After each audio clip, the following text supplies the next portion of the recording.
அனைவருக்கும் வணக்கம். இன்னைக்கு நம்ம என்ன பகுதி பார்க்க போறோம்னா, தாள் 2ல பேப்பர் 2ல முதல் பகுதி. இந்த முதல் பகுதி எது அப்படின்னு பாத்தீங்கன்னா, நமக்கு குறுந்தொகை, புறநானூறு, திருக்குறள் இந்த 3 அமையுது. அதுல முதல்ல குறுந்தொகை அப்படிங்கிற இலக்கியத்தை பத்தி பேசுவோம். இப்ப இந்த குறுந்தொகை அப்படிங்கிற இலக்கியம் சங்க காலத்துல பொதுவா பார்த்தோம் அப்படின்னா அக இலக்கியம், புற இலக்கியம் அப்படின்னு பேசுவாங்க. அக இலக்கியம் அப்படிங்கிறது என்னன்னா, நம்ம மனசுக்குள்ள நம்ம என்னெல்லாம் நினைக்கிறோம், அதை எப்படி வெளிப்படுத்துறோம். இப்ப மனசுல அதிகமா நம்ம நினைக்கிறது எதா இருக்கும், காதலா இருக்கும், பிரிவா இருக்கும். சோ இது அக வாழ்வியலை பத்தி பேசுது. நிறைய இதுல பார்த்திருப்போம், இலக்கியங்களுடைய சுவையில இந்த அக இலக்கியத்தோடைய சுவை ஒரு தனியா நிற்கும். ஏன் அப்படின்னா, அக இலக்கியத்துல நம்ம நினைச்சு வருத்தப்படுறது, நம்ம நினைச்சு சந்தோஷப்படுற நிகழ்வுகள் எல்லாமே அக இலக்கியத்துல வரசப்படுத்திருப்போம். அதுல ஒண்ணுதான் நமக்கு இங்க குறுந்தொகையா இருக்கும். சோ அக இலக்கியம் படிக்கிறது அப்படிங்கிறது அக இலக்கிய மாண்புகளோட தெரிஞ்சு படிக்கணும். ஏன்னா இங்க நம்ம படிக்கிறப்ப என்ன தப்பு பண்ணிடுறோம்னா, குறுந்தொகையில நமக்கு சிலபஸ்ல இருக்கிறது 1ல இருந்து 25 பாட்டு. அப்ப அந்த 25 பாட்டுக்கும் விளக்கங்கள், பாட்டுக்கு விளக்கங்கள்னு பசங்க படிச்சுட்டு வந்துடுறாங்க. நான் போன வீடியோல சொன்ன மாதிரி ஒரு கேள்வியை கேட்டா அந்த பாட்டு அப்படியே மனப்பாடம் பண்ணி எழுதிடுறாங்க, கீழே விளக்கத்தை எழுதிட்டு சார் மார்க் வரலைங்கிறாங்க. அப்படி இல்ல, அக இலக்கியத்தை படிக்கிறதுக்குன்னு நமக்கு ஒரு மரபு இருக்கு. எப்படி மரபு அப்படின்னா, களவு காலம் அப்படின்னு சொல்லுவாங்க. திருமணத்துக்கு முன்னாடி நடக்கக்கூடிய செயல்கள், அப்ப அந்த பெண்ணை நலம் பாராட்டலா இருக்கட்டும், இதெல்லாம் கையுறை கொடுத்தல், பரிசு பொருள் கொடுக்கிறதா இருக்கட்டும், இதெல்லாம் திருமணத்துக்கு முந்தைய காலத்துல நடைபெறுது. களவு ஒழுக்கம் அப்படின்ட்டு. திருமணத்தின் பொழுது நடைபெறக்கூடியதெல்லாம் வரைவு அப்படின்னு சொல்றோம். திருமணத்திற்கு அப்புறம் கற்பு காலம் அப்படின்னு சொல்லி பேசுறோம். இப்ப நார்மலா நம்ம ஆன்சர் பாடல் விளக்கம் இப்படின்னு எழுதுறதை விட, கேட்ட கேள்விக்கு ஏத்த மாதிரி சார் களவு கால ஒழுக்கங்கள், வரைவு கால ஒழுக்கம், கற்பு கால ஒழுக்கம் இப்படி நம்ம பிரிச்சு எப்படி இருக்கும்னா, நம்ம தனித்தன்மையா தெரியும் குறுந்தொகையில. ஏன்னா குறுந்தொகை அப்படின்னு சார் எல்லா இலக்கியத்தையும் படிக்கணுமா தமிழ் ஆப்ஷன்ல அப்படின்னு ஒரு இது வரும். எல்லா இலக்கியம் இல்ல, சிலபஸ்னு ஒண்ணு கொடுத்திருக்காங்க. அப்ப சிலபஸ்ல ஸ்பெசிஃபை பண்ணிருக்காங்க. சார் இப்ப இந்த 2 எக்ஸ்ட்ரீமான ஸ்டூடெண்ட்ஸ் இங்க ஒண்ணு சேரணும். என்ன அப்படின்னு பாத்தீங்கன்னா, சார் எல்லாமே படிக்கணுமான்னு ஒரு ஆச்சரியக்குறியோட இருக்கவங்க ஒருத்தவங்க. ஒரு சில பேர் சார் இந்த 25 மட்டும் நான் படிச்சா போதுமா அப்படிங்கிறவங்க. இந்த 2 நம்ம எப்படி மெர்ஜ் பண்றது அப்படின்னு பார்த்தா, நமக்கு அடிப்படையில கண்டிப்பா தெரிஞ்சுக்கணும். இப்ப சொன்னேன் பாத்தீங்களா, அக இலக்கிய மாண்புகள், மரபுகள்னு. இதை நம்ம தெரிஞ்சுக்கிட்டு இந்த 25 பாட்டுல இங்க எங்கெங்கெல்லாம் அக இலக்கியம் இருக்கு, மாண்புகள், எக்ஸாம்பிளுக்கு மடலேறுதல் எங்க இருக்கு, கையுறை கொடுத்தல் எங்க இருக்கு, நலம் பாராட்டல் எங்க இருக்கு, அடுத்தது தலைவி ஆற்றாமை எங்க இருக்கு, அடுத்தது தோழி ஆற்றுவித்தல் எங்க இருக்கு. இந்த மாதிரி நம்ம அக இலக்கிய மாண்புகளோட இந்த 25 பாட்டை எடுத்து மேனேஜ் பண்ணி கரெக்டான பொருத்தத்தோட படிச்சோம்னா இது ஒரு ஈஸியான இலக்கியம். அடுத்தது இது படிக்கிறப்ப எப்படி படிக்கணும்னா, பொதுவா செயல் இலக்கியங்களை செயல் வரிகளை ஃபர்ஸ்ட் படிச்சுட்டு அடுத்து விளக்கங்கள் படிக்காம முதல்ல என்ன பண்ணுங்க, விளக்கங்களை வாசிங்க. விளக்கங்கள் வாசிக்க உங்களுக்கு அதை பத்தி ஒரு பரிச்சயம் வரும், அதை பத்தி நல்ல ஒரு புரிதல் வரும். அதுக்கப்புறமா நீங்க என்ன பண்ணணும்னா உள்ள போயிட்டு செயல் வரிகள் வாசிக்கணும். இதுதான் அப்படியே ரிவர்ஸ் மெத்தட். ஸ்கூல்ல எல்லாம் என்ன பண்ணிருப்போம்னா, செய்யுள ஃபர்ஸ்ட் படிச்சிருப்போம், வார்த்தைக்கு வார்த்தை மீனிங் படிச்சிருப்போம். அப்படிங்க பண்ணாதீங்க. ஃபர்ஸ்ட் விளக்கத்தை தெளிவா படிச்சு கண்டென்ட்டை நல்லா அப்சர்வ் பண்ணிக்கோங்க. கருத்து செறிவுங்கிறது இங்க ரொம்ப முக்கியம். அதுக்கப்புறம் பாடல் வரிக்குள்ள போங்க. இப்ப பாத்தீங்கன்னா பாடல் வரியில பாதி வரிகள் உங்களுக்கு தெரிஞ்ச மாதிரி இருக்கும். அப்படி தெரியாத 1-2 வரிகளுக்கு இப்ப உட்காந்து விளக்கத்தை படிச்சிட்டீங்கன்னா ஈஸியா இருக்கும். இப்ப குறுந்தொகையோட நோட்ஸ் இந்த மாதிரி எப்படி தயார் பண்ணலாம் அப்படிங்கிறப்ப ஒரு இது சொல்றேன். இப்ப கையுறை கொடுத்தல்னா அதுக்கு என்ன பாட்டு, அதுக்கு ஒரு விளக்கம். நலம் பாராட்டல்னா அதுக்கு என்ன பாட்டு, அதுக்கு ஒரு விளக்கம். அடுத்தது மடமா குரல்ல நமக்கு 2 பாட்டு இருக்கு சிலபஸ்ல, அப்ப அதுக்கான பாட்டு விளக்கம். இப்படி ஃபர்ஸ்ட் எடுத்தது இது அடிப்படையான மெட்டீரியல். 25 பாட்டுக்கு ரெடி பண்ணிடணும். இதுக்கப்புறம் நீங்க என்ன பண்ணணும் அப்படின்னு பார்த்தா, இதுக்கு குறிப்பெடுத்து வைக்கணும். அப்ப இந்த குறிப்பெடுத்து வைக்கிறத ஒரு டேப்லர் காலம் மாதிரி போட்டா நமக்கு மறக்காது. ஃபர்ஸ்ட் பாட்டு என்ன திணை, குறிஞ்சி திணை சார், என்ன துறை, கையுறை கொடுத்தல். அடுத்த ஆசிரியர், இதோட ஆசிரியர் பேரை வச்சு அதிகமா கேள்வி கேட்கிறாங்க. அடுத்து அதோட மைய கருத்து என்ன அண்டு இதர கருத்துக்கள் ஏதாவது கொடுத்துருக்கான்னு இப்படி நம்ம ஒரு டேப்லர் காலம் போட்டு நம்ம ஈஸியாக மேனேஜ் பண்ணி வச்சுக்கிட்டோம்னா, நமக்கு திருப்பி எக்ஸாமில் போகிறப்ப ரீகலெக்ஷன் மெத்தட்ஸ் இதில் ஈஸியாக இருக்குது. இந்த டேப்லர் காலம் மெத்தட் பெரும்பாலான இலக்கியங்களுக்கு இந்த மாதிரி நம்மளால் கையாள முடியும். அப்போ நான் என்ன சொல்கிறேன், குறுந்தொகைக்கு அடிப்படையான குறிப்புகள், அடுத்து டேப்லர் காலம் போட்ட சிறு குறிப்புகள்னு சொல்லி தயார் நிலையில் இருக்கணும். இது என்னென்ன கேள்விகளுக்கு 25 பாட்டு ரெடி பண்ணிட்டேன். இதுக்கப்புறம் பாசிபிள் கொஸ்டின்ஸை நான் எப்படி அனலைஸ் பண்ணுறது. பாசிபிள் கொஸ்டின்ஸை எடுத்ததுமே என்ன பண்ணிடுறோன்னா, சார் நான் 10 வருஷத்துக்கு முன்னாடி போகிறேன், 15 வருஷத்துக்கு முன்னாடி போகிறேன், 20 வருஷத்துக்கு முன்னாடி போகிறேன்ட்டு எடுக்க ஆரம்பிக்கிறோம். அப்போ சிலபஸ் வேறு மாதிரி இருந்திருக்கும், இப்போ வேறு மாதிரி இருக்குது. அப்போ ஆசிரியர்களாக எங்களோட வேலை அதெல்லாம் நாங்கள் பார்த்துக்குறோம். எப்படி குறுந்தொகைனா 20 வருஷத்துக்கு முன்னாடி, இப்போ இருக்க ரெலவன்ஸ் ஏதாவது சிலபஸில் இருக்கா, ப்ரீவியஸ் இயர் கொஸ்டினில் இருக்கா, அப்போ அதை மட்டும்தான் எடுப்போம். என்டையர் திங்ஸை எடுக்க மாட்டோம். இப்போ நீங்கள் என்ன பண்ணணும், படிக்கிறப்ப லாஸ்ட் 5 வருஷத்தோட கொஸ்டின் அட்லீஸ்ட் ஒரு 2020, 2021 வரைக்கும் பின்னாடி போங்க. போன வருஷம் என்ன கேட்டிருக்காங்க, அதுக்கு போன வருஷம் என்ன கேட்டாங்க, அதுக்கு போன வருஷம் என்ன கேட்டாங்கன்னு பாருங்கள். இதில் ஒரு காமனான உங்களுக்கு ஒரு பேட்டர்ன் கிடைக்கும். என்ன காமனான பேட்டர்ன் கிடைக்குதுன்னா, ஆசிரியர் பேர் வச்சு அடிக்கடி கேள்வி கேட்டுக்கிட்டே இருக்காங்க. இது என்ன கொடுத்துருக்காங்க, இது என்ன கொடுத்துருக்காங்கன்னு. அதே மாதிரி பாடல் வரிகளை வச்சு சமீபத்தில் கேள்வி கேட்கறது இந்த குறுந்தொகை, புறநானூறு இந்த மாதிரியான பகுதிகளில் இப்போ அதிகமாயிட்டே வருது. அடுத்தது குறுந்தொகையில் உணர்வுகள், காதல் உணர்வா இருக்கட்டும், மாந்தர்களின் உணர்வுகளா இருக்கட்டும், இதெல்லாம் கேட்டுக்கிட்டு இருக்காங்க. அடுத்தது பரத்தமை ஒழுக்கத்தை பத்தி ஒரு கேள்வி கேட்டிருக்காங்க. அதுக்கப்புறம் பாத்தீங்கன்னா வரலாற்று குறிப்புகள்னு ஒரு கேள்வி கேட்டிருக்காங்க. அடுத்தது தலைவியின் பிரிவு அப்படின்னு கேட்டிருக்காங்க. ஸோ இந்த மாதிரி நம்ம ஓவராலா பாக்குறப்ப எப்படி ப்ரிப்பேர் பண்ணும் குறுந்தொகையா, ஃபர்ஸ்ட் என்ன சொல்றேன், 25 பாட்டுக்கும் கருத்து. அதுக்கடுத்து என்ன சொல்றேன், அதை டேப்லர் காலம் மாதிரி போட்டு குறிப்பு. அதுக்கப்புறம் பாசிபிள் கொஸ்டின். இந்த பாசிபிள் கொஸ்டின்ஸையும் இதுக்கு ஏற்ற மாதிரி 21, 22, 23, 24, 25 ரெடி பண்ண வேணாம். அதையும் ஒரு அலைன்மெண்ட்டுக்குள்ள கொண்டு வந்து ரெடி பண்ணும். அது எப்படி சார் அப்படின்னா, தலைவி, தலைவன், தோழி, நற்றாய், செவிலித்தாய்லாம் இருக்கு பார்த்தீங்களா, பரத்தமை, இப்படி அதில் இருக்க கேரக்டரை ஃபுல்லாக தனியாக எடுத்து அதுக்கு தனியாக கூற்றுப்பாடல்கள்னு கேட்டால் என்ன பண்ணணும்னு எழுதணும். அடுத்து குறுந்தொகைனாலே சங்க இலக்கியம், அதிலே அக இலக்கியம். அப்போ குறுந்தொகை அக இலக்கிய பொருத்தப்பாடு அப்படின்னு சொல்றதுக்கு தனியாக எழுதணும். அக இலக்கியம்ங்கிறப்ப இங்கே சங்க இலக்கியத்தில் குறிஞ்சி, முல்லை, மருதம், நெய்தல், பாலை. இப்போ திணை வயசு நம்ம தனியாக கேள்விகளுக்கு விடைகள் தயார் பண்ணிட்டு வந்துடணும். அடுத்து இன்னொன்று என்ன சொன்னேன், ஆசிரியர் பேர் வச்சு விடைகள், ஆசிரியர் பேர் வச்சு கேள்வி கேட்டால் எப்படி எழுதுறதுன்னு சொல்லி பார்க்கணும்.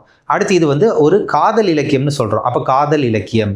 அடுத்து இது ஒரு இயற்கை இலக்கியம்னு சொல்கிறோம், அப்போ இயற்கை இலக்கியத்துக்கு நம்ம ரெடி பண்ணணும். இந்த மாதிரி அதையுமே தீமா ஸ்பெசிஃபை பண்ணுங்க. இதெல்லாம் ஜென்ரல் கொஸ்டின். இதெல்லாம் படித்து முடிச்சுட்டு கடைசியாக வர்றப்ப தான் ஒரு பாடல் வரி கொடுத்து கேட்குற கேள்வியோ, அப்படி இல்லாட்டினா ஒரு ஆசிரியர் பேர் கொடுத்து கேட்குற கேள்வியோ அந்த இடத்துல தான் கேட்க போகிறாங்க. அப்போ எந்த இலக்கியமாக இருந்தாலும் நமக்கு 2 வகையான கேள்விகள் இருக்குது. பொதுவான கேள்விகள்னு இப்போ சொன்னேன் பார்த்தீங்களா, இந்த தீம் வைஸ் ஃபஸ்ட்டு ப்ரிப்பேர் பண்ணி வச்சிடணும். அடுத்து ஸ்பெசிஃபிக்கான கொஸ்டின் இருக்குது பார்த்தீங்களா, அதை நம்ம அந்த 25 பாட்டுக்குள்ளேருந்து தான் ஆன்சர் எழுதணும். தமிழ் ஆப்ஷனலில் எல்லாரும் கேட்குற இன்னொரு பிரச்சனைன்னு நீங்கள் ஃபீல் பண்ணுறது, சார் டைம் மேனேஜ் பண்ண முடியலன்னு. இப்போ நம்ம சொன்ன கேள்விகள்லாம் தீமெல்லாம் நம்ம ஆல்ரெடி ப்ரிப்பேர் பண்ணி ஒரு தடவை டெஸ்ட் எழுதி பார்த்துட்டு அங்கே போயிருந்தோம்னா, அங்கே கேட்குறப்ப குறுந்தொகையிலேருந்து நமக்கு குறைந்தபட்சம் ஒரு கேள்வி, அதிகபட்சம் 3 கேள்வி கூட கேட்குறதுக்கு வாய்ப்பு இருக்குது. அப்போது இந்த 3 கேள்வி கேட்குறாங்க அப்படின்னா, அந்த எப்படியும் 2லேருந்து 3 கேள்வி நம்ம படித்ததான் வரப்போகுது. 3மே வரலாம், இல்லை 2 வந்துடலாம், மினிமம் 1 2ஆவது வந்துடும். ஏன்னா நம்ம அந்த அளவுக்கு தயார் பண்ணிட்டு போயிருக்கோம். அப்போ நம்ம எழுதி பார்த்த கேள்வியவே அங்கே கேட்குறப்ப நமக்கு என்ன ஆகும், ஸ்பீடு இன்னும் அதிகமாகும். எப்போ டைம் மேனேஜ்மெண்ட் பத்தலைன்னு சொல்லுவோம் அப்படின்னா, நம்ம ஒரு கேள்வி கேட்டிருப்பாங்க, அதுக்கு பதில் யோசிப்போம், இப்படி எழுதலாமா அப்படி எழுதலாமான்ட்டு. அதுலேயே நமக்கு என்ன ஆயிரும்னா, ஒரு 2 நிமிஷம் வேஸ்ட் ஆயிரும். நம்ம ஆல்ரெடி எழுதி பார்த்த கேள்விடா இது அப்படின்னு எழுதணும். சரி, கேள்வியில் சிறு மாறுதல்கள் இருக்குது. நம்ம இப்படி அக இலக்கியம்னு எழுதி பார்த்துட்டு போயிருக்கோம், அங்கே அக இலக்கிய மாண்புன்னு கேட்டிருக்காங்க, இல்லை அக இலக்கிய பொருத்தப்பாடுன்னு கேட்டிருக்காங்கன்னா, நம்ம படிச்சுட்டு போன அந்த பதிலையே, எழுதி பார்த்த பதிலையே கேள்விக்கு ஏற்ற மாதிரி சின்னதாக ஒரு டெய்லரிங் ஒர்க் பார்த்து அங்கே எழுதிட்டு வந்துடணும். அப்போ நிறையா கொஸ்டின்ஸ் அப்படி ப்ரிப்பேர் பண்ணிட்டு போகிறப்ப நம்ம ஆக்சுவலாக அங்கே எழுத போகிற 19 கேள்வியில் 15லேருந்து 17 கேள்வி நம்ம ஏற்கனவே எழுதி பார்த்த கேள்வியாக இருக்கும். அப்போ ஒரு 2லேருந்து 5 கேள்வி மட்டும்தான் அந்த இடத்துல நம்ம 25 பாட்டுலேருந்து எப்படி, இது எல்லா இலக்கியத்துக்கும் சொல்கிறேன், எப்படிங்கிறத யோசிப்போம். அது யோசிக்கிறப்ப அதுக்கு நீங்கள் 5 நிமிஷத்தில் எழுதணும், 7 நிமிஷத்தில் எழுதணும், 10 நிமிஷத்தில் எழுதணும்னு வரையறை வைக்காதீங்க. தெரிஞ்ச கேள்வியாக இருந்தால் வேகமாக எழுதுங்க. ஏன்னா எழுதி பார்த்த கேள்வியவே ஸ்கூலில் மாதிரி நீங்கள் இங்கே போய் எழுத போகிறீங்க, அப்போ கடன்னு எழுதிட்டு வந்துடலாம். இதே நம்ம புதுசாக கேள்விப்படுற கேள்வினா நல்லா யோசித்து ஸ்ட்ரக்சரிங் பண்ணி பாயிண்ட்ஸை கேதர் பண்ணி எக்ஸ்ட்ரா டைம் எடுத்து அந்த இடத்துல எழுதுங்க. அப்போ தெரிஞ்ச கேள்வினா ஷார்ட்டாகவும் ஷார்ட் டியூரேஷன்லையும், தெரியாத கேள்வியாக இருந்தால் கொஞ்சம் எக்ஸ்ட்ரா டைம் கொடுத்து எழுதுங்க. இதுதான் டைம் மேனேஜ்மெண்ட்டே தவிர எல்லாத்துக்கும் நான் இத்தனை நிமிஷத்தில் முடிக்கணும், அதனால என் ரைட்டிங் ஸ்பீடுங்கிறது கண்டிப்பாக வந்துடும். எப்போனா பழக வந்துடும். ஆனால் அதுக்கான கண்டென்ட் இருக்கணும், கருத்து வளம் இருந்தால் தான் இங்கே உங்களுக்கு கையெழுத்தில் என்ன வரும், வேகம் எடுபடும் அப்படின்னு சொல்கிறேன். அப்போ இது குறுந்தொகையை எப்படி படிக்கணும்னு சொல்லியிருக்கேன். இதுக்கு எதில் சார் பண்ண, நெட்லேயே நமக்கு குறுந்தொகைக்கு 1008 விளக்கங்கள் கிடைக்குது, புலியூர் கேசிகன் உரை கிடைக்குது, நான் ஒரு உரை கொடுத்துருக்கேன். இதில் எது உங்களுக்கு எளிமையாக இருக்கோ ஃபஸ்ட்டு எளிமையானதில் ஆரம்பிங்க. அப்போது இந்த புத்தகம் படிக்கிறப்ப நமக்கு ஒரு பிரச்சனை என்ன இருக்குன்னா, குறுந்தொகைனோடனே 5-6 புத்தகத்தை வாங்கி வச்சுக்குவோம். குறிப்பாக இது குறுந்தொகைக்கு பண்ணுறோமோ இல்லையோ, திருக்குறளுக்கு நல்லா பண்ணுவீங்க. அப்போ திருக்குறளுக்கு என்ன பண்ணிடுவோம், ஒரு 5-6 புத்தகத்தை வாங்கி வச்சுட்டு எல்லா உரையும் எடுத்து போட்டு குழப்பிக்கிட்டு இருப்போம். எந்த செயலாக இருந்தாலும் சரி, எந்த ஒரு இலக்கியமாக இருந்தாலும் ஃபஸ்ட்டு ஒரு நபருடைய விளக்க உரையை ஃபுல்லாக படிங்க. அது எவ்வளோ தெளிவாக நமக்கு கொடுத்துருப்பாங்கங்கிறத யோசிங்க. அதுக்கப்புறம் படிச்சுட்டு அதுலேருந்து விடைகள்லாம் எழுத முடிஞ்சதுக்கப்புறம் உங்களை என்ஹான்ஸ் பண்ணுறதுக்கு 2வது ரீடிங் வேற ஆள் வேணால் வச்சுக்கலாம், வேற ஒரு உரை வச்சுக்கலாம். அது இப்போ யூபிஎஸ்சி படிக்கிறவங்களுக்கு தற்காலத்துக்கு தேவைப்படாது. ஃபஸ்ட்டு ஒரு சைக்கிள் எல்லாத்தையும் முடிங்க ஒரு உரையை வச்சு. அடுத்து 2nd 3rd அப்படிங்கிறது 2nd ரீடிங்கில் 3rd ரீடிங்லன்னு கொண்டு வந்துட்டுருங்க. சரியா? இது குறுந்தொகைக்கு. இதே ஆஸ்பெக்டில் அப்படியே நான் உங்களுக்கு புறநானூரையும் காட்டுறேன். இங்கே புறநானூரை நம்ம எப்படி ப்ரிப்பேர் பண்ணணும்னா, அங்கே எப்படி அக இலக்கியம்னு சொல்லி ப்ரிப்பேர் பண்ணோம், அப்போ இங்கே புறத்திணைகள். அப்போ புறத்திணைகள்ங்கிறப்ப புற இலக்கியத்தை படிக்கிறதுக்குன்னு ஒரு மாண்பு இருக்குது. அது எப்படி இருக்குது, வெச்சி, கரந்தை, நொச்சி, இது மாதிரி காஞ்சி, ஒழுங்கை இதெல்லாம் சொல்லி படிப்போமா? இது என்னன்னு தெரிஞ்சதுக்கு அப்புறம் தான் நம்ம புறநானூறு படிக்க ஆரம்பிக்கணும். அங்கே எப்படி சொன்னேன், கையுறை கொடுத்தல், நலம் பாராட்டல், இதெல்லாம் மடமா குரல், இது தெரியாமல் நம்ம குறுந்தொகை படிக்கக்கூடாது. ஏன்னா அதுதான் பேசிக். அதை தெரிஞ்சு வச்சுக்கிட்டோம், அக இலக்கிய மாண்புகள் தெரிஞ்சு வச்சுட்டோம்னா குறுந்தொகைன்னு இல்லை, எந்த அக இலக்கியமாக இருந்தாலும் படிச்சுட்டு போயிடலாம். அதே மாதிரி தான் புறத்திணைகள் என்னன்னு தெரிஞ்சு வச்சுக்கிட்டோம்னா புறநானூறில் எந்த ஒரு புறப்பாடலாக இருந்தாலும் நம்மளால் படிக்கிறதுக்கு எளிமையாக இருக்கும். அதுதான் அதோட அடிப்படை. நம்ம அது படிக்காமல் டைரெக்டாக 1வது பாட்டு 2வது பாட்டுன்னு போகக்கூடாது. அப்போ இதில் 182லேருந்து 200 பாடல்ங்கிறது சிலபஸில் ஸ்பெசிஃபிக்காக கொடுத்துருக்கான்.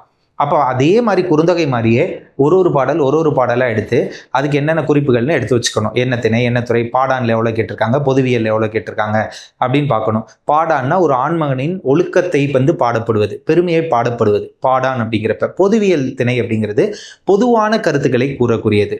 அதில் என்ன சார் ஒரு துறையாக சொல்லிக்கிட்டே இருக்காங்களே, செவி அறிவுருவு. செவி அறிவுருவுனா காதில் நமக்கு அறிவு சொல்கிறது, அரசன்ட்ட இதெல்லாம் அறிவுரைகள் சொல்கிறது அப்படிங்கிறது. ஸோ இது பொருண்மொழி காஞ்சி அப்படிம்பாங்க. அப்படின்னா என்ன, நான் தான் அலசி ஆராய்ந்து உணர்ந்த பொருளை மற்றவங்களுக்கு கூறுறது. இப்போ பெருங்காஞ்சி அப்படிங்கிறது என்ன, ஒரு நிலையாமை தத்துவத்தை பற்றி பேசுறது. ஸோ இந்த மாதிரி இதோட அடிப்படையை தெரிஞ்சதுக்கப்புறம் உள்ளே போய் நம்ம படிக்க ஆரம்பித்தோம் அப்படின்னா படிக்கிறதுங்கிறது ஈஸி. இதெல்லாம் ரெடி பண்ணதுக்கு அப்புறம் தான் நம்ம என்ன பண்ணணும், பாடலுக்குள்ளே போகணும். அப்போ பாடலுக்குள்ளே போகிறப்ப நான் வழக்கம் போல் சொன்ன மாதிரி தான் என்ன சொல்லியிருக்கேன், இங்கே பாருங்கள், இப்போ சொன்னேன்ல, இது எல்லாத்தையும் பார்த்துக்கணும். பொதுவியல், பாடான், பொருண்மொழி காஞ்சி, பெருங்காஞ்சி, செவி அறிவுரு, பரிசில் கடாநிலை, பரிசில் துறை, இதெல்லாம் ஃபஸ்ட்டு படித்ததுக்கு அப்புறம் தான் நம்ம எங்கே போகணும், பாடலுக்கு போகணும். அப்போ பாடலுக்கு என்ன சொல்லியிருக்கேன், பாடல் செய்யலை விட ஃபஸ்ட்டு கருத்துக்கு உள்ளே வந்துடணும். அந்த கருத்துக்குள்ளே வந்ததுக்கப்புறம் கருத்தை ஒரு 4-5 தடவை வாசிச்சுட்டு இப்போ தான் நம்ம என்ன பண்ணணும், பாடல் வரிகளுக்குள்ளே போகணும். அந்த பாடல் வரிகளுக்குள்ளே போயிட்டு அடுத்தது என்ன பண்ணணும், இந்த மாதிரி சிறு குறிப்பு எடுத்துக்கணும். நான் சொன்னேன்ல, ஷார்ட் நோட்ஸ்னு ஒன்று எடுத்துக்கணும். அப்போ இந்த ஷார்ட் நோட்ஸை வச்சு தான் நம்மளுக்கு ரீகலெக்ஷன் ஈஸியாக இருக்கும். இந்த மாதிரி பாயிண்ட்ஸை எடுத்து வச்சுக்கணும். இப்போ நல்லா கவனிங்க, தமிழ் லிட்ரேச்சர் ஆப்ஷனலில் நான் இது வரைக்கும் இவ்வளோ வருஷத்தில் பசங்க பேப்பரை திருத்தினதில் நான் டிஃபிகல்ட்டாக ஃபீல் பண்ணது, சில பேருக்கு இந்த கண்டென்ட் எல்லாம் கரெக்டாக இருக்காது. சில பேருக்கு மிகைப்படுத்துதல் மட்டும்தான் ஆப்ஷனல்ட்டு ஒரே ஒரு வரி இருக்கும், அது நல்லா மிகைப்படுத்தி எழுதியிருப்பான், கண்டென்ட்டே இருக்காது. அப்போ பாயிண்டாக சொல்கிறேன் பாருங்கள். ஃபஸ்ட்டு நமக்கு நம்பர் ஆஃப் பாயிண்ட்ஸ் ரொம்ப முக்கியம். அந்த நம்பர் ஆஃப் பாயிண்ட்ஸை எப்படி அழகுற எழுதுறோங்கிறது முக்கியம். இது ரெண்டையும் எப்படி கேள்விக்கு ஏற்ற மாதிரி எழுதுறோங்கிறது 3வது முக்கியம். இது 3மே நமக்கு வேணும். கருத்து வளமும் வேணும், அதை அழகாக அதை எந்த மாதிரி கோர்வையாக கொடுக்குறோம், மிகைப்படுத்தி எழுதுறோங்கிறதும் முக்கியம். அடுத்து 3வது என்ன சொல்கிறேன், கேட்ட கேள்விக்கு ஏற்ற மாதிரி இதே எழுதணும். சரி, இப்போ புறநானூறுக்கு பார்ப்போம் சார். குறுந்தொகையில் நீங்கள் தீமாக பிரித்து சொன்னீங்க. இப்போ புறநானூறுக்கு எப்படி பிரிக்கலாம், புறநானூருக்கும் அதே கதை தான், பொதுவியல் திணை அப்படின்னு சொல்லி கேள்வி கேட்கலாம், பாடான் திணை அப்படின்னு கேள்வி கேட்கலாம். அப்படி இல்லாட்டி ஒரு பாட்டிலேருந்து கேள்வி கேட்கலாம்.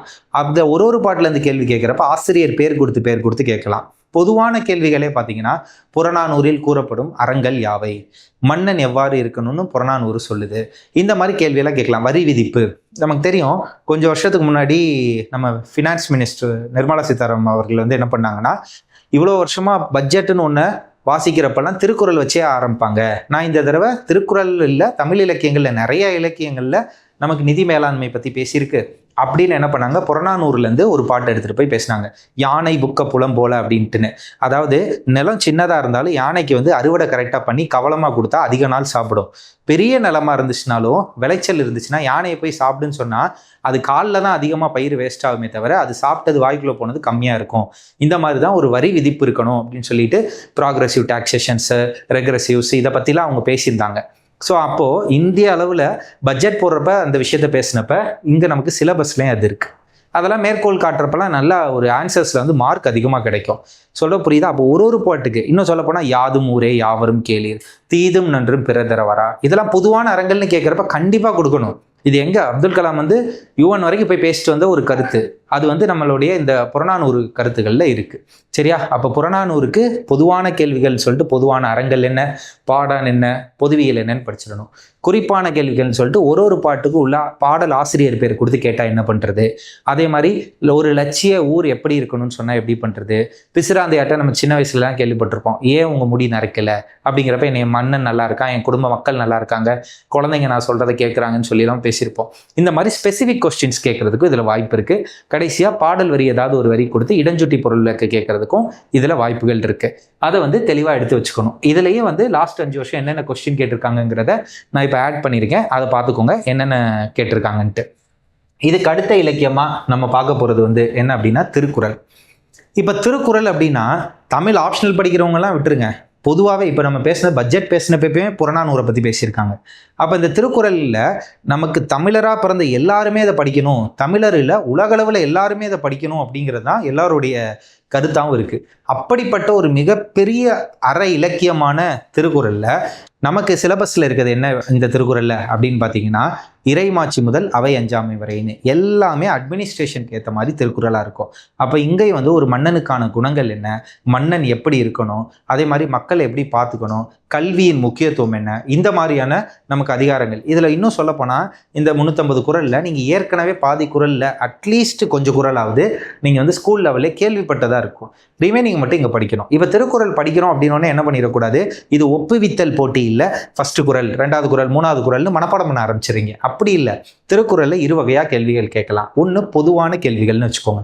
அந்த பொதுவான கேள்விகள் என்னென்னா, திருக்குறளின் மொழிபெயர்ப்பு என்ன, திருக்குறளுக்கு எப்படி விளக்க உரைகள் யார் யார் கொடுத்துருக்காங்க, உரை யார் யார் எழுதியிருக்காங்க, திருக்குறளுடைய அமைப்பு எப்படி இருக்குது, திருக்குறள் ஏன் சிறந்த இலக்கியம், இப்படிங்கிற பொதுவான கேள்வியாக ஃபஸ்ட்டு ப்ரிப்பேர் பண்ணணும். அதுக்கடுத்து என்ன பண்ணணும் அப்படின்னா, அதிகாரம் வைஸ் ப்ரிப்பேர் பண்ணணும். அதிகாரம் ஒரு இறைமாட்சிங்கிற அதிகாரத்தை தனியாக கேள்வி கேட்டால் எப்படி எழுதுறது, கல்விங்கிற ஒரு அதிகாரத்தை கேட்டால் எப்படி எழுதுறதுன்னு. இதில் என்ன ட்விஸ்ட்னா, நமக்கு ஆப்ஷனலில் மொத்தமாகவே 10 மார்க் 15 மார்க் 20 மார்க் இந்த கேள்விகள் தான் கேட்டுக்கிட்டு இருக்காங்க. இப்போது கல்வி பற்றி திருவள்ளுவர் கூறுவன யாவை அப்படின்னு ஒரு கேள்வியை 20 மார்க்லையோ 15 மார்க்லையோ கேட்டாங்கன்னா, அங்கே கல்வி மட்டும் எழுதக்கூடாது, கல்வியும் எழுதிட்டு கல்லாமையும் எழுதணும். ஏன்னா அவங்க கல்வி பற்றின்னு சொல்லியிருக்காங்களே தவிர கல்வி என்னும் அதிகாரம்னு சொல்லலை. இது வச்சுக்கணும். இதே மாதிரி திருக்குறளில் மேலாண்மை செய்திகள் அப்படின்னா, நமக்கு இருக்க எல்லா சாப்டர்லேருந்து எடுத்து நம்ம மேலாண்மை செய்திகள் மேனேஜ்மெண்ட் எப்படி இருக்குது அப்படிங்கிறத எழுதணும். இதையும் நான் என்ன சொல்கிறேன், பொதுவான கேள்விகளில் வச்சுக்கோங்க. அப்போ குறிப்பான கேள்விகள் அப்படிங்கிறதுல என்ன வச்சுக்கணும், அதிகாரம் வைஸ் படிக்கணும். இந்த அதிகாரம் வைஸ் படிக்கிறப்ப ஒரு A4 ஷீட் எடுங்க. A4 ஷீட் எடுத்துகிட்டு ஒரு A4 ஷீட்டில் 4லேருந்து 6 அதிகாரத்துக்கான குறள்களுக்கான விளக்கங்கள் சின்ன சின்னதாக எழுதி வச்சுக்கோங்க. இப்படி தான் நான் அதுக்கு சாம்பிள் கூட உங்களுக்கு வந்து அடுத்து இந்த வீடியோ சீரிஸ் முடிச்சதுக்கப்புறம் எப்படி இருக்கும் நம்ம நோட்ஸ் அப்படிங்கிறதெல்லாம் காட்டுறேன். ஷார்ட் நோட்ஸ் எப்படி இருக்கணும், இந்த 12 வீடியோ முடியட்டும், அதுக்கப்புறம் நம்ம அதை பற்றி பேசுவோம். அப்போது அந்த ஷார்ட் நோட்ஸ் எடுத்து வச்சுட்டு அதை திருப்பி பார்த்துக்கிட்டே இருக்கப்ப அங்கே போய் கேட்குறப்ப எல்லா கருத்துக்களையும் நம்மளால் சூப்பராக பண்ண முடியும். திருக்குறள்ங்கிறத தப்பாக எழுதக்கூடாது. முதல் எதையுமே தப்பாக எழுதக்கூடாதுங்க. குறுந்தொகையாக இருக்கட்டும், புறநானூறாக இருக்கட்டும், திருக்குறளாக இருக்கட்டும். திருக்குறள் தப்பாக எழுதுறப்ப கோபம் வந்துடும் அப்படிங்கிறேன். அப்போ கோபம் வரும்னா, ஏன்டா இதை போய் இப்படி தப்பாக எழுதியிருக்கானுன்ட்டுன்னு. சார் அப்போ திருக்குறளுக்கும் பாடல் எழுதி கீழே விளக்கம் எழுதணுமா அப்படின்னு கேட்டால், நீங்கள் பாடலும் எழுதலாம் விளக்கம் எழுதலாம், ஏதாவது ஒன்று பண்ணுங்கள். பெரும்பாலான ஆசிரியர்கள் என்ன விரும்ப மாட்டேங்கிறாங்கன்னா, ஒரு குறள் எழுதிடுறீங்க, தொட்டனை தூரும் மணற்கேணி மாந்தற்கு கட்டணை தூரும் அறிவு, அதுக்கு கீழேயே நீங்கள் என்ன பண்ணுவீங்கன்னா அதோட விளக்கத்தை எழுதுவீங்க. அப்போ அது டபுள் டைம்ஸ் ஒரே பாயிண்ட்டை கொடுக்குற மாதிரி இல்லையா? அப்போ ரிப்பீட்டேஷன் ஆஃப் பாயிண்ட்ஸ் இப்படிங்கிறது இருக்கதை ஆசிரியர்கள் விரும்ப மாட்டேங்கிறாங்க. ஒன்று குறள் எழுதுங்க, இல்லை விளக்கம் எழுதுங்க. சார் ஃபஸ்ட்டு நான் விளக்கம் எழுதிட்டேன் முதல் குறளுக்கு, 2வது குறளுக்கு நான் செய்யுள் எழுதுறேன், 3வது விளக்கம் எழுதுறேன், மாற்றி கூட எழுதிக்கோங்க, அது உங்கள் இஷ்டம். ஆன்சருங்கிறது உங்களுடைய விடை, உங்கள் ஆன்சர் ஷீட், உங்களுக்கான லிபர்ட்டி இருக்குது. ஆனால் ரிப்பீட்டேஷன் போட்டுக்கிட்டே இருக்காதீங்க திருக்குறளில். ஓகேவா? இதுதான் நம்ம திருக்குறளை பற்றி பேச வந்தது. திருக்குறளுக்கும் பொதுவான கருத்துக்கள் இருக்குது, இது இருக்குது. திருக்குறளுக்கும் என்னுடைய ஒரு உரை இருக்குது. என்னுடைய உரை வந்து எப்படி எழுதியிருப்பேன் அப்படின்னா, ஃபஸ்ட்டு இறைமாட்சி அப்படின்னா இறைமாட்சி பற்றி ஒரு பெரிய விளக்கம் கொடுத்துருப்பேன். அதுக்கப்புறம் என்ன பண்ணியிருப்பேன், இறைமாட்சியை இன்றைய சிறுவர்களுக்கும் இல்லை சாதாரண நபர்களும் புரிஞ்சுக்கணும் அப்படிங்கிறதுனால ஒரு கதையை எழுதியிருப்பேன். அந்த கதையை எழுதினதுக்கப்புறம் இந்த 10 குறளுக்கும் என்ன பண்ணியிருப்பேன், ஃபஸ்ட்டு விளக்கம் அடுத்து குறள், விளக்கம் அடுத்து குறள். எல்லாருக்கும் ட்ரெடிஷ்னலாக இருக்க மாதிரி குறள் விளக்கம் இல்லை, விளக்கத்தை ஃபஸ்ட்டு கொடுத்துருப்பேன், அதுக்கப்புறம் குறள், விளக்கத்தை கொடுத்துருப்பேன், அதுக்கப்புறம் குறள். இது எல்லாத்துலேருந்து எழுத முடியும். ஸோ குறுந்தொகைக்கு என் விளக்கம் இருக்குது, புறநானூறுக்கும் என் விளக்கம் இருக்குது, திருக்குறளுக்கும் என் விளக்கங்கள் இருக்கும். நீங்கள் எந்த ஆசிரியருடைய விளக்கம் வேணால் வாங்கி படிச்சுக்கோங்க. திருக்குறளுக்கு எப்பயுமே இருசாரார் இது இருக்கும். ஒரு 7 பிறவியிலும் அப்படின்லாம் சொல்கிறப்ப, சார் நான் வந்து கடவுள் நம்பிக்கை இல்லாதவன், எப்படி 7 பிறவி அப்படின்போம். அப்போ இருசாரார் உரையுமே நமக்கு இருக்குது. அதில் பெரும்பாலும் எல்லாரும் வந்து மூவாவுடைய கையடக்க உரைன்னு ஒன்று சொல்லுவோம். சிம்பிளாக சாம்பிளாக இருக்கும், சின்னதாக இருக்கும். அதை வாங்கி படிச்சுக்கோங்க, அது ஈஸியாகவும் இருக்கும். அது பெரும்பாலும் படிக்கிறாங்க. பரிமேலழகர் உரை 10 பேர் ஃபஸ்ட்டு திருக்குறளுக்கு உரை எழுதியிருக்காங்க.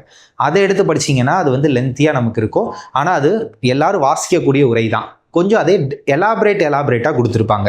சரியா? ஆனால் ஏதாவது ஒரு விளக்க உரையாவது நான் அப்போ சொன்னேன் பார்த்தீங்களா, குறுந்தொகைக்கு அதே மாதிரி தான். ஃபஸ்ட்டு ஒன்று படிங்க, அதுக்கப்புறமா ஆட் பண்ணிக்கலாம். ஒன்று படித்து அதோட previous year question theme wise எடுத்துக்கிட்டு அந்த தீம் வைஸ் உள்ள கொஸ்டினை எழுத முடியுதான்னு பாருங்கள்.